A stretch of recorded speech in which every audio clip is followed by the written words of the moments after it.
Is it possible that while the entire baseball world obsesses over Kyle Tucker and Bo Bichette, the Toronto Blue Jays are quietly building something far more dangerous in shadows, a roster so deep, so strategically constructed, that by the time everyone realizes what's happening, it'll already be too late?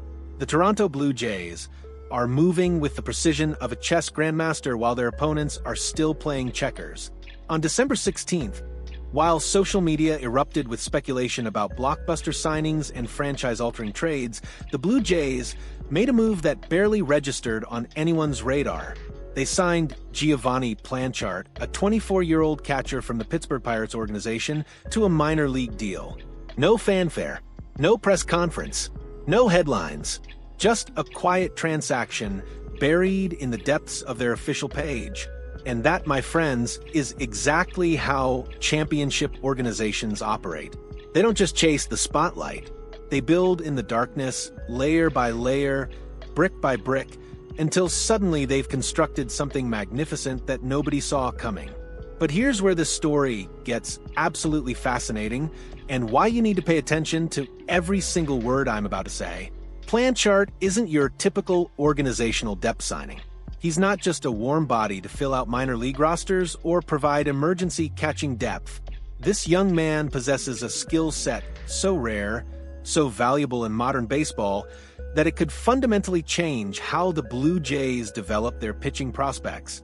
And when you connect the dots between this signing and the other moves Toronto has been making, the bullpen additions, the pitching prospects, the strategic roster construction, a picture emerges that should terrify every other team in the American League East.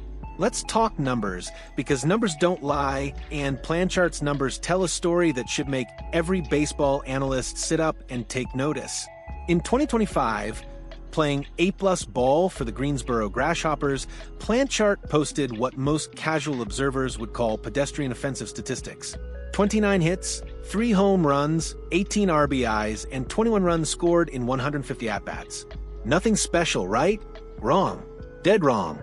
Because buried in those numbers is a statistical anomaly that reveals something extraordinary about this young catcher's approach to the game.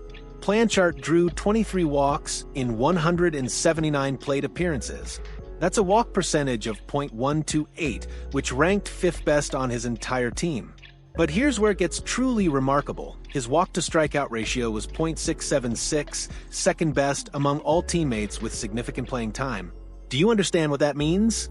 In an era where strikeouts are epidemic, where young hitters are swinging and missing at historic rates, where the 3 true outcomes have become the norm rather than exception, Planchart is exhibiting plate discipline that belongs in a completely different generation of baseball. He's seeing pitches. He's taking walks. He's forcing pitchers to work. And most importantly for a catcher, he's demonstrating the kind of pitch recognition and strike zone awareness that translates directly to calling games behind the plate. This isn't just a hitter who can work counts. This is a baseball mind that understands the geometry of the strike zone, the psychology of at-bats, and the strategic value of patience. And the Blue Jays, who have been desperately trying to develop young pitching, just added someone who can help those pitchers understand what they're doing wrong and what they're doing right. Now, I need you to think about something for a moment, and I want you to really consider this question before you rush to the comments.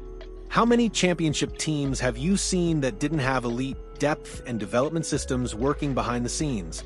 The scouting report on Planchart describes him as having an aggressive playing style and exceptional defensive skills. As a catcher, he's praised for quick reflexes and a strong arm, making him what the report calls a formidable presence behind the plate. But here's what that really means in practical terms. Aggressive doesn't mean reckless. It means he's proactive. It means he's controlling the running game. It means he's framing pitches. It means he's blocking balls in the dirt. It means he's doing all the unglamorous, unnoticed work that separates good catchers from great ones. And when you combine that defensive prowess with his elite pitch recognition, you've got a player who can accelerate the development of young pitchers in ways that traditional catching coaches simply cannot. Think about the Blue Jays' organizational philosophy right now. They've added Dylan Cease, a proven frontline starter. They've signed Cody Ponce and Tyler Rogers to bolster the bullpen. They've acquired a 6'6" lefty pitching prospect whose name hasn't even made headlines yet. They're building pitching depth at every level of the organization. And now they've added a catcher who can help all those pitchers maximize their potential. This isn't random. This isn't throwing darts at a board.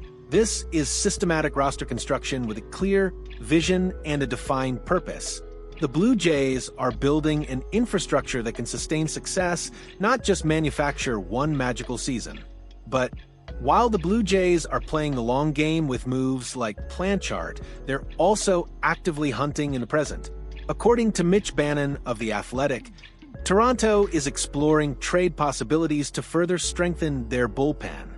They've already moved Justin Brule to the Cleveland Guardians for cash, and Bannon suggests they could use their surplus of outfielders to add another high-leverage arm. This is where things get spicy, where the chess match becomes three-dimensional, where the Blue Jays' strategy reveals its true brilliance. Two names have emerged as potential targets: Matt Strahm of the Philadelphia Phillies and Trevor Megill of the Milwaukee Brewers. Let's break down why each of these pitchers represents a perfect fit for what Toronto is trying to build. Strahm, a left-hander, was recently identified by Jeff Passan as the best available reliever on the trade market. In 66 games last season, Strahm recorded 22 holds and 6 saves while striking out 70 batters. He's a weapon against left-handed hitters, but he's also proven he can get righties out. He's experienced, battle-tested, and exactly the kind of veteran presence you want in high-leverage situations during a playoff race. The Phillies are reportedly willing to move him, which means the price might be reasonable. And if the Blue Jays can acquire Strahm without gutting their farm system, it's a move that makes them immediately better. Then there's Trevor Megill, who might be even more intriguing. According to Joel Sherman of the New York Post, the Brewers are fielding calls from multiple teams, including both New York franchises, about Megill's availability. And why wouldn't they be? Megill earned 30 saves in 50 games while striking out 60 batters. He's a closer caliber arm who can also pitch in setup roles. He's young, he's controllable, and he's exactly the kind of pitcher who can anchor the back end of a bullpen for years. The Brewers are also getting calls about Freddie Peralta, their ace starter, which means they might be in a selling mood if the price is right. And if the Blue Jays can pry Megill away from Milwaukee, they'll have added a legitimate late-inning weapon without breaking the bank. But here's the genius of what Toronto is doing, and this is where you need to pay very close attention. They're not just adding relievers for the sake of adding relievers. They're building redundancy. They're creating competition. They're ensuring that if someone gets hurt, if someone underperforms, if someone needs a day off, they have options. Championship teams don't just have good bullpens. They have deep bullpens. They have versatile bullpens. They have bullpens where every pitcher knows that if they don't perform, someone else is ready to take their job. And that internal competition, that hunger, that desperation to prove yourself every single night is what separates October teams from April teams. Now let's connect all these dots and see the bigger picture that's emerging.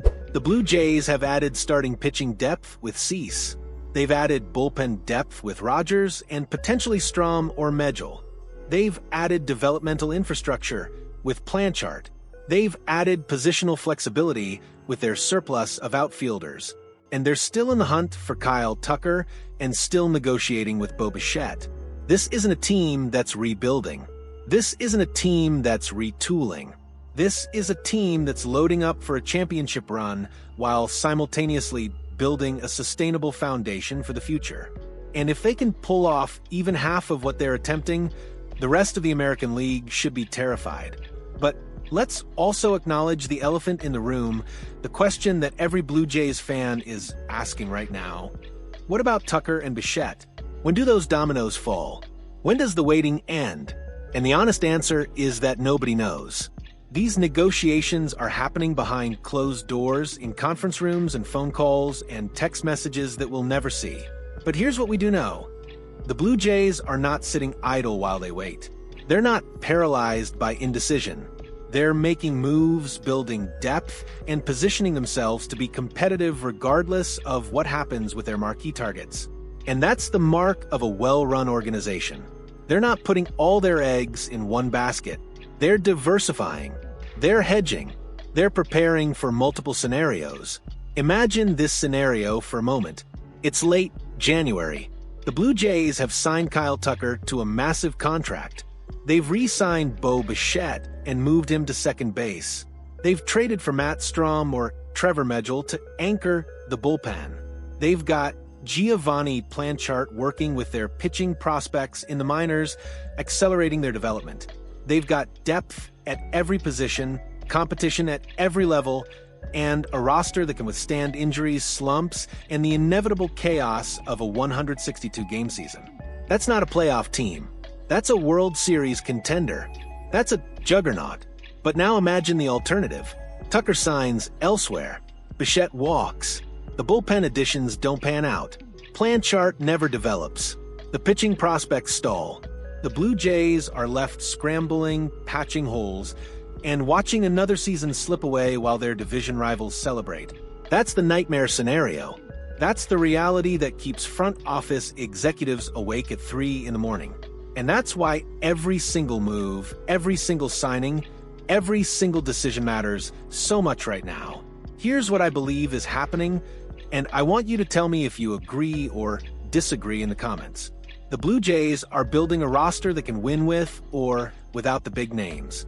They're creating a system where depth matters as much as star power, where development matters as much as free agency, where organizational philosophy matters as much as individual talent. They're betting that if they build the right infrastructure, the stars will want to come. And if the stars don't come, they'll develop their own. It's a long-term vision wrapped inside a short-term urgency, and it's either going to be brilliant or disastrous. The signing of Giovani Planchart might seem insignificant in the grand scheme of things. It might not trend on social media. It might not generate headlines. But it's exactly the kind of move that separates championship organizations from everyone else. Because while the world watches the big moves, the smart teams are making the small moves that add up to something extraordinary. If you're as invested in this journey as I am, if you want to be part of every twist and turn, every rumor, and every signing, then don't just watch from the sidelines. Be part of this family. Subscribe. Turn on notifications. Because the Blue Jays are building something special, and you don't want to miss a single moment of it. So here's my final question for you, and I want your honest answer. Do you believe the Blue Jays' strategy of building depth and infrastructure while chasing stars is the right approach, or should they be going all in on Tucker and Bichette regardless of the cost?